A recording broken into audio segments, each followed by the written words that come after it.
Pengertian sterilisasi dan apa manfaatnya untuk kesehatan kucing, Dok? Sterilisasi sering digunakan oleh orang-orang umum pada umumnya. Jadi steril pada kucing ini mungkin yang dimaksudnya itu yang jantan dan betina, biar dia itu tak bisa, kalau yang si jantan tidak bisa membuahi, si betina tidak bisa dibuahi. Nah, jadi ada dua kategori, yaitu pertama kastrasi. Kastrasi itu pada kucing jantan yang dibuang itu testisnya dua-duanya. Terus yang satu lagi pada betina kita sering menggunakan ovarihistrektomi, pengangkatan sel telur dan rahimnya, uterus. Jadi manfaat bagi kesehatan dia, yang pertama kalau si jantan dia tuh ingin kawin tetapi dia tidak ada pasangannya. Contoh misalnya kita pelihara kucing jantan satu, dia ketika dia berakhir tak ada pasangannya, itu bisa berefek ke nanti ke saluran kencing yang sering terjadinya float, tak bisa kencing, jadi bisa kencingnya berdarah. Itu yang untuk jantan. Yang kedua biar dia itu gemuk. Terus yang ketiga biar dia tak kencing sembarangan. Yang keempat adalah untuk mengurangi populasi kucing. Terus kalau untuk yang betina, tujuan utamanya itu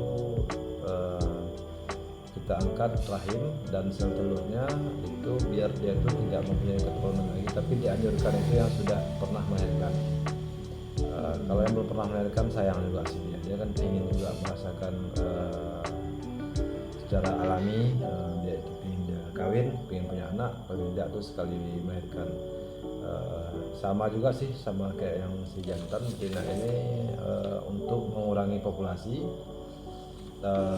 Kalau misalnya kita tidak sanggup memelihara kucing jumlah banyak, makanya kita dianjurkan itu kalau bahasa masyarakat sini dibilangnya steril, tapi kalau kami secara medis mengatakan OH ataupun ovarihistrektomi. Jadi dengan kita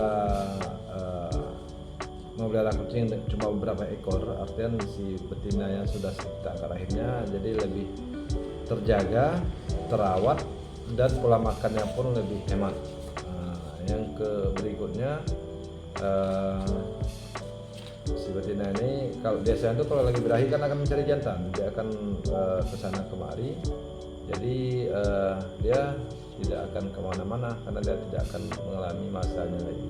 Cuma betina ini kadang ada permintaan si klien kita, cuma dia tuh tak bisa bunting saja, jadi kita angkat tuh cuma uterus dia ataupun rahim, sedangkan sel telur dia kita tinggal.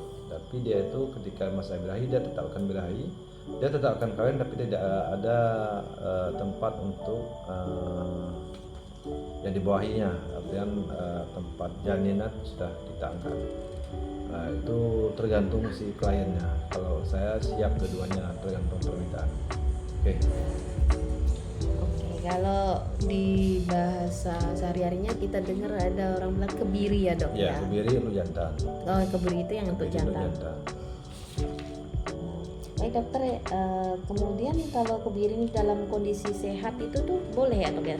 Dalam arti kan kucing itu tidak ada masalah sakit apapun, tidak ada trouble kesehatannya, dia sehat, kita tadi itu tuh pengen supaya dia tidak kencing sembarangan, tidak beranak lagi gitu. Boleh itu, Dok, dilakukan kebiri atau sterilisasi ini, Dok?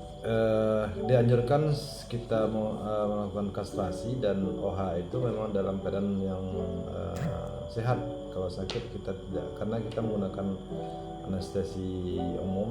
Jadi syarat-syaratnya pun ada syaratnya sebetulnya. Minimal umurnya 7 bulanan minimal. Yang kedua dia itu sehat. Yang ketiga dia itu puasa.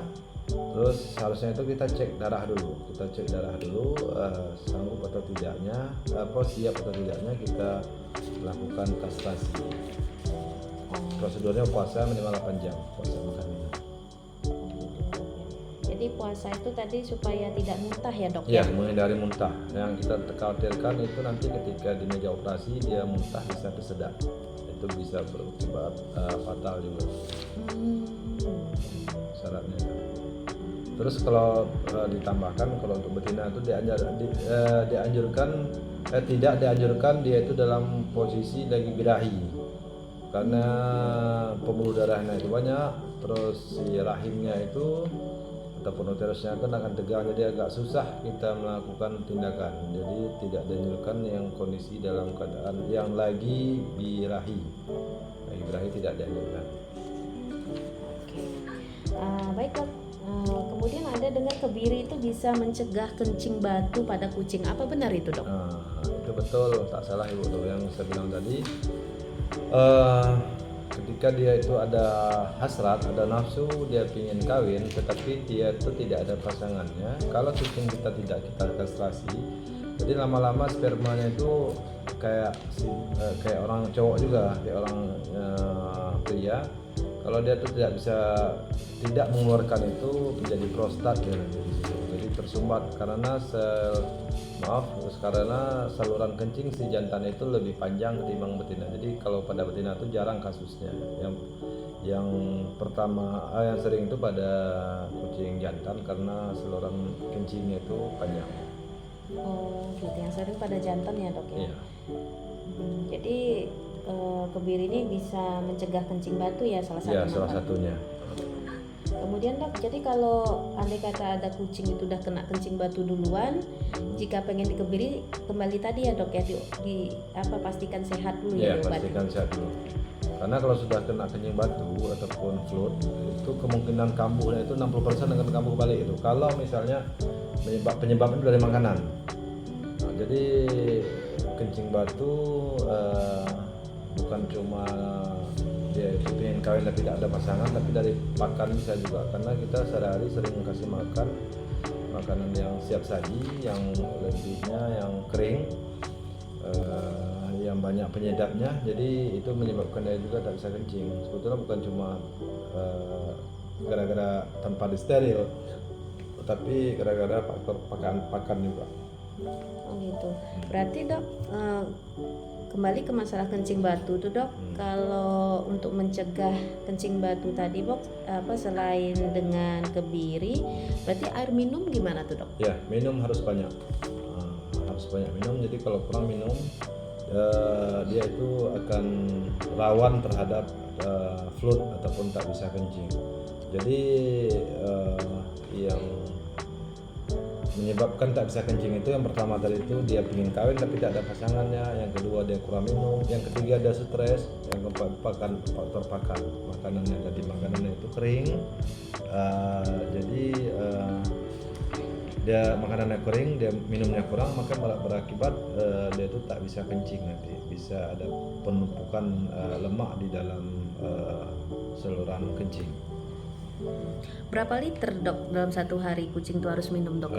Liternya itu kurang lebih kalau kita sih sampai 8 liter ya. Jadi kalau kucing tak terlalu, jadi kita bisa paling tidak tuh 500 mili, 50 mili minimal untuk. Oh minimal. Minimal 50 mili sampai 100. Jadi kalau segini masih oke, asal jangan di bawah itu. Oke dok. Kemudian dok, kebiri itu bisa membuat kucing obesitas, apa betul dok? Betul, tak salah tuh, karena dia itu hasrat, pingin kawin, dia tidak ada lagi. Yang kedua dia itu malas-malasan, dia itu tak akan kemana-mana, jadi jarang gerak, jadi akan lemaknya itu akan menumpuk, menyebabkan itu obesitas. Jadi kalau obesitas itu berapa kilo dok? Artinya misalnya kucing itu di atas 5 kilo apa udah termasuk obesitas? Tergantung rasnya bu. Kalau ras kampung 5-6 kilo itu masih sebetulnya belum obesitas, masih kategori normal. Cuma kalau Asperger-nya itu diulangi